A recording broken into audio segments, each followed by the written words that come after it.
অঙ্কের তোমাদের কিছু ছোট প্রশ্ন এবং সেই সঙ্গে আমি উত্তর করে দিচ্ছি। তোমরা অবশ্যই এই প্রশ্নগুলো ভালোভাবে করবে। এই ধরনের প্রশ্ন পরীক্ষায় ছোট আসে প্রায়। দেখো, বলা হচ্ছে 100 টাকা জমা বলতে কি বোঝায়? 100 টাকা জমা বলতে কি বোঝায়? তাহলে 100 টাকা জমা বলতে কি বোঝায়? তাহলে উত্তরটা লিখবে -100 টাকা -100 টাকা খরচ।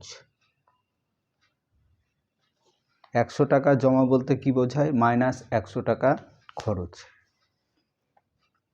এখানে দেখো, আমি আরেকটি প্রশ্ন দিয়েছি, একে কত দিয়ে গুণ করলে গুণফল 1 হবে? তাহলে এই সংখ্যাটাকে কত দিয়ে গুণ করলে 1 হবে তাই জানতে চেয়েছো। তাহলে এই ধরনের ক্ষেত্রে সবসময় তোমরা মনে রাখবে এর অনন্যক,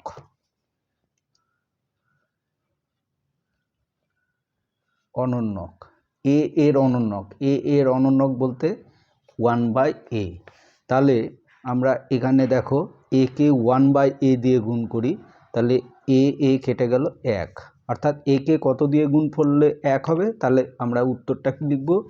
এ কে এর অনন্যক অর্থাৎ 1-এর এ দিয়ে গুণ করলে গুণফল 1 হবে।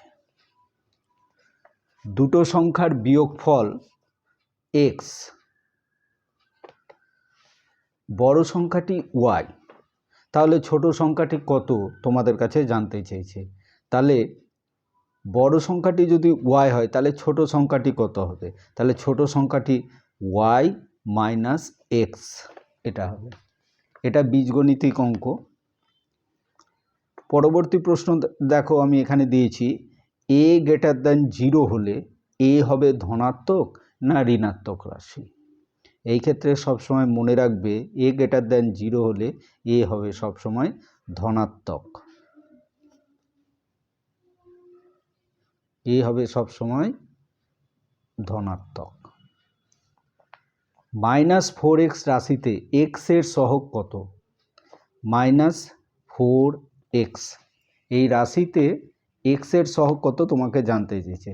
তাহলে এটার মান কি হচ্ছে দেখো, -4 × x, অর্থাৎ এই যে -4 তুমি পেয়েছো, অর্থাৎ সংখ্যা যে রাশি x রাশিতে, তাহলে x রাশিতে কি আছে? -4। তাহলে আমরা উত্তরে লিখব x এর সহগ সমান -4। পরের আরেকটি প্রশ্ন দেখো তোমাদের আমি দিয়েছি, সেখানে বলা হচ্ছে কখন দুটি সংখ্যার গুণফল 1 হবে? কখন দুটি সংখ্যার গুণফল 1 হবে? পূর্বে দেখো আমি দেখিয়েছি, বলে দিলাম একটা অঙ্কে যে একে কত দিয়ে গুণ করলে গুণফল 1 হয়, অর্থাৎ তার অনন্যক দিয়ে। তাহলে কখন দুটি সংখ্যার গুণফল 1 হবে? তাহলে আমরা লিখব যখন দুটো সংখ্যা পরস্পরের একে অপরের অনন্যক হবে। একটি সংখ্যা অর্থাৎ অনন্যক হলে দুটি সংখ্যার গুণফল 1 হয়। তাহলে উত্তরটা লিখব কি? অনন্যক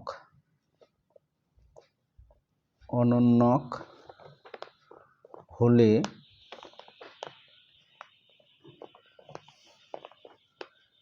দুটি সংখ্যার